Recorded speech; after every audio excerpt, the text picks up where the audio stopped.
రేయ్, నీ ఐడియాలజీతో అన్ని రాష్ట్రాల్ని చిన్న భిన్నం చేస్తున్నావు కదరా. తెలుగు ప్రజలంటే నీకసలు గౌరవమే లేదురా. అసలే విడిపోయి బాధల్లో ఉన్న రాష్ట్రం, నిధులు లేక, రాజధాని లేక అనాథల్లా ఉన్న ప్రజలు, వాళ్లతో కూడా కుటిల రాజకీయాల, కులం పేరుతో, మతం పేరుతో, స్కీముల పేరుతో ప్రజల్ని విభజించడం కోసం నీ ఫీజు కొన్ని 100 కోట్లు.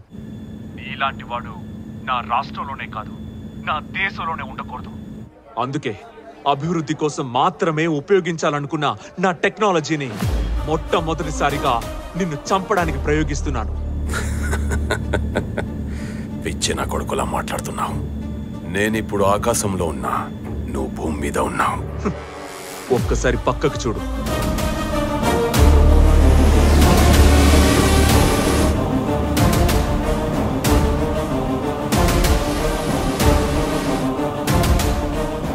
మా రైతుల ఊపిరి, మా అమ్మ ఊపిరి, కొన్ని కోట్ల ప్రజల ఆక్రందన కలిసి ఉప్పెనలా దూసుకుంటూ నీ దగ్గరకొస్తున్నాయి చూడు.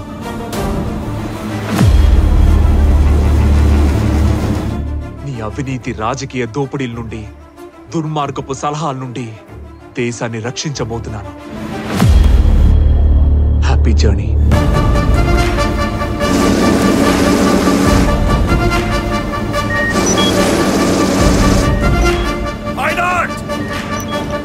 Land this plane immediately. We are surrounded with drones. Try to land ASAP.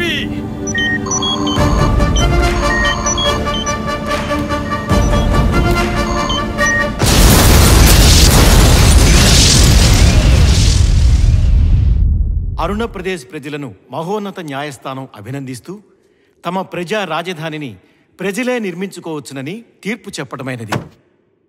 ఇప్పుడెంత బాధపడినా లాభం లేదు. మన మొహం చూడడానికి కూడా ప్రజలెవరూ ఇష్టపడట్లేదు.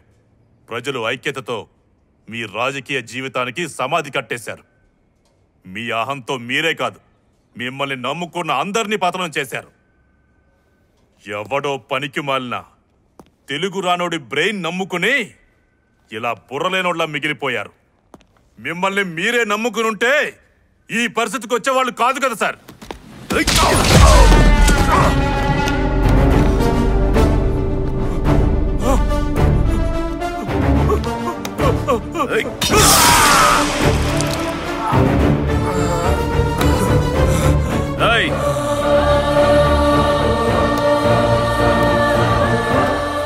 బాత్రూంలో హార్ట్ అటాక్ వచ్చి చచ్చాడని మన ఛానల్లో ఫ్లాష్ న్యూస్ వేయండి రా.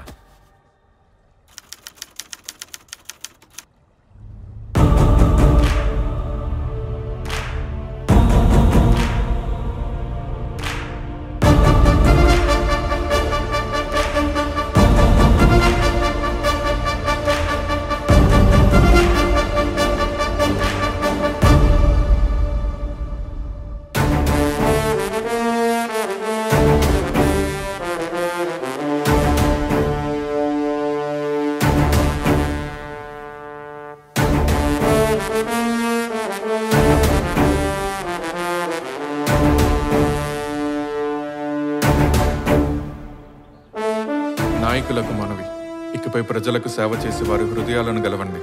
అహంతో అభివృద్ధికి సమాధి కడితే మాత్రం ప్రజల ఆగ్రహ జ్వాలలకు ఆహుతవక తప్పదు. జై కిసాన్, జై రాజధాని.